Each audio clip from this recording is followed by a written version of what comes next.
রামা, রামা, কোথায় তুমি? এই ঝুড়িটা একটু মাথা থেকে নামাও। আসছি।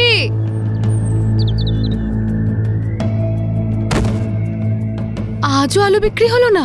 কি করব রামা, কেউ কিনতে চায় না আলু। সবাই টাটকা তাজা সবুজ সবজি কিনতে চায়, ফল ফুল চায়।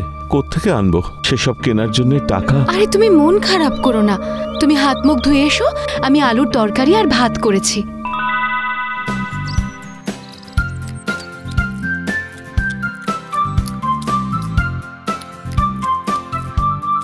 আচ্ছা, আলু বিক্রি করা ছাড়া আমরা আর কোনো কাজ করতে পারি না বুঝি? কি করব রামা, কোনো কাজই তো টাকা ছাড়া শুরু করা যায় না।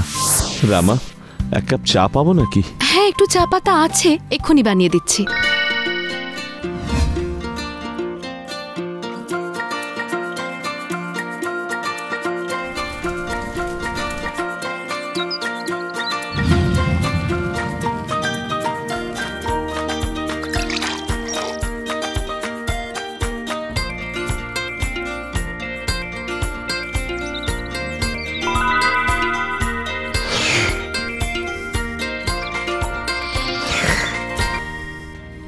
রামা, তোমার হাতের চায়ে জাদু আছে।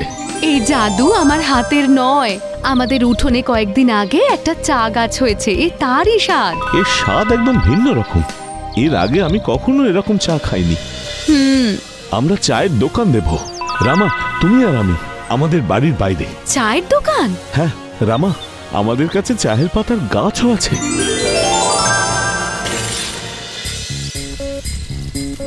কি ব্যাপার গোবিন্দদা, চায়ের দোকান? এটা কবে হলো? দোকান কবে খুললে? আজই খুলেছি দাদা। তাহলে খাওয়াও এক কাপ চা, দেখি তোমার চায়ের কেমন স্বাদ।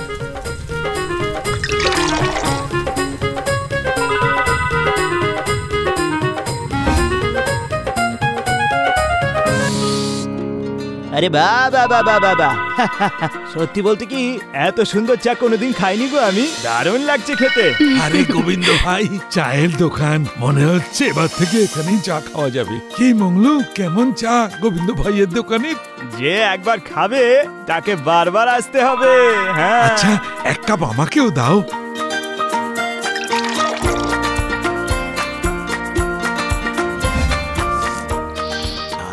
চায়ের স্বাদ সত্যি অসাধারণ, আগে এরকম চা কখনো খাইনি। গোবিন্দ দাদা, জানি না তোমার চায়ে কি জাদু আছে, যখন থেকে খেয়েছি ঘরে চা খেতে আর মনই বসে না। আরে গোবিন্দ ভাই, কাল আমার বাড়িতে কিছু অতিথি আসছে, তাহলে 20টা লোকের চায়ের অর্ডার দিয়ে গেলাম। এই না, এখনই অ্যাডভান্স করলাম। ঠিক আছে দাদা।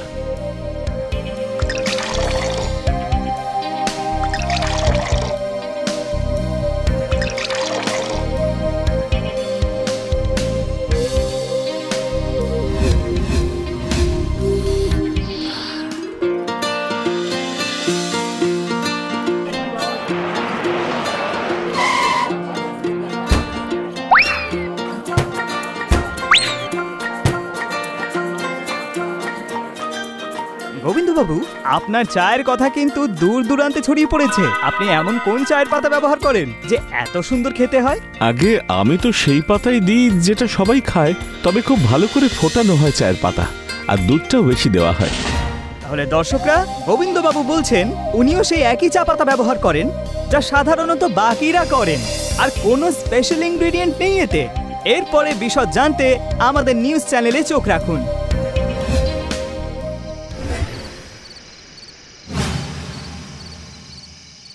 রামা, দেখছো আমাদের চা তো খবরে উঠে গেছে। হ্যাঁ গো, ওই চা গাছ তো আমাদের জীবনটাই বদলে দিল। শুধুই চা গাছ নয়, আমাদের জীবনটা পরিশ্রমের জন্য বদলে গেছে। পরিশ্রম তো আমরা আগেও করতাম। এখন আমরা দোকানটা আরো বড় করব, আর বাড়ি নিয়েও ভাবছি গ্রামের বাইরে বরং একটা দোকান খুলবো, আর সেটার জন্য একটা কাজের লোক রাখবো। কিন্তু এখনো তো এত টাকা নেই আমাদের কাছে। ব্যবস্থা করতে হবে রামা, প্রধান মশাইয়ের থেকে ঋণ নেব, তাড়াতাড়ি ফিরিয়েও দেবো। ঠিক আছে, যেমনটা তোমার ইচ্ছা।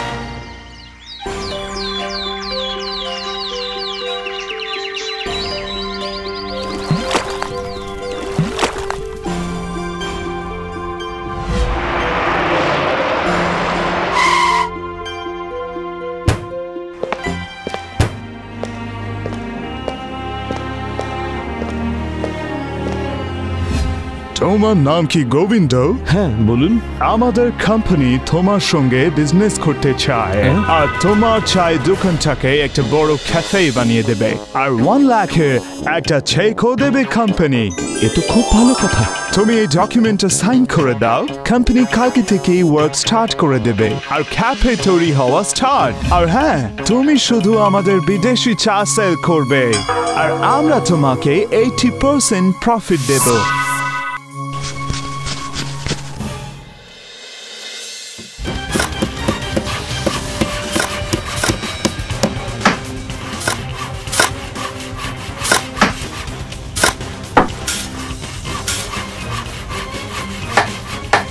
আরে দাদা, এই সব গাছগুলো উপড়ে ফেলতে হবে, যা লাগিয়েছো সব কেটে দিতে হবে। আরে না না, ওগুলো কাটবেন না। তুমিও না রামা, শোনো, যা হচ্ছে করতে দাও, ব্যাস ক্যাফেটা ভালো হওয়া দরকার। এসব কি বলছো তুমি? চা গাছগুলো কেটে দেবে? রামা, আমরা বড় লোক হয়ে গেছি, এখন থেকে বিদেশি চা বিক্রি হবে, তাও আবার এই ক্যাফেতে। গোবিন্দদা, দোকানটা তো দারুণ দেখছি। তা এখানে কখন চা খাওয়াচ্ছ? ব্যাস কাল চায়ের বিদেশি মেশিন লাগানো হবে, তারপরেই শুরু। আরে বাহ বাবা বাবা, তাহলে তো চা মনে হচ্ছে আরো বেশি ভালো খেতে হবে। হ্যাঁ একদম দাদা। ও গোবিন্দদা, একটা স্পেশাল চা দাও। আমারও স্পেশাল চা। এই মংলু কি স্পেশাল? আমিও স্পেশাল চা খেতে পারি।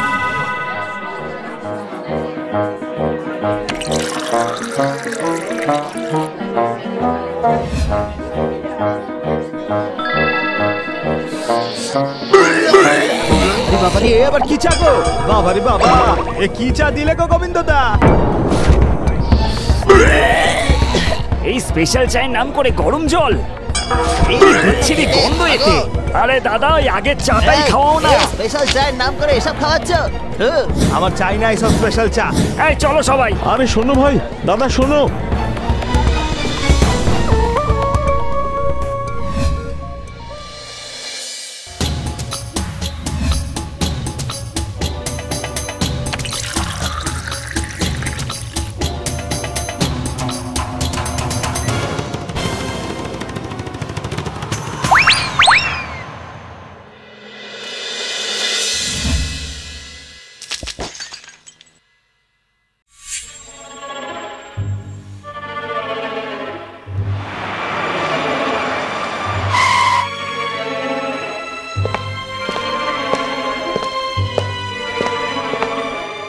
মিস্টার গোবিন্দ, আমরা তোমার ক্যাফে বন্ধ করে দিচ্ছি।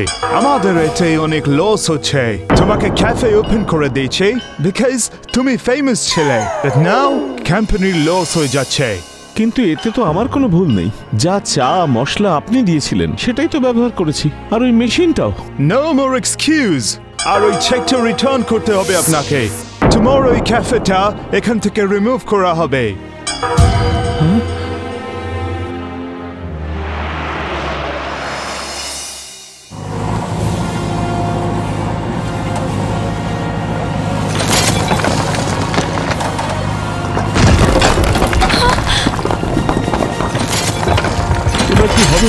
আমরা আবার আমাদের চাই বিক্রি করব। এখন তো আমাদের কাছে গাছও নেই রামা, তাহলে কি করে হবে? কিছু চা গাছের ছোট ছোট চারা আমি ওখান থেকে সরিয়ে আমাদের বাড়ির পেছন দিকটায় লাগিয়ে দিয়েছিলাম। এখন ওগুলোও বড় হয়ে যাচ্ছে, আর কিছু চা পাতাও বেঁচে আছে।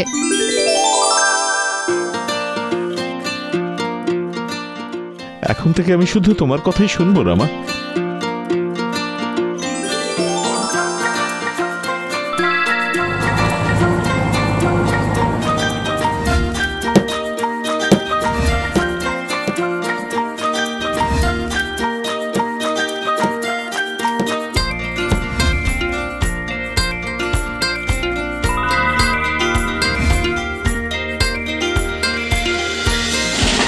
গোবিন্দদা, বিদেশি চায়ের দোকান বন্ধ তো? এবার এই চাটা খেয়ে দেখো দাদা, যদি ভালো না লাগে তাহলে টাকা দিতে হবে না।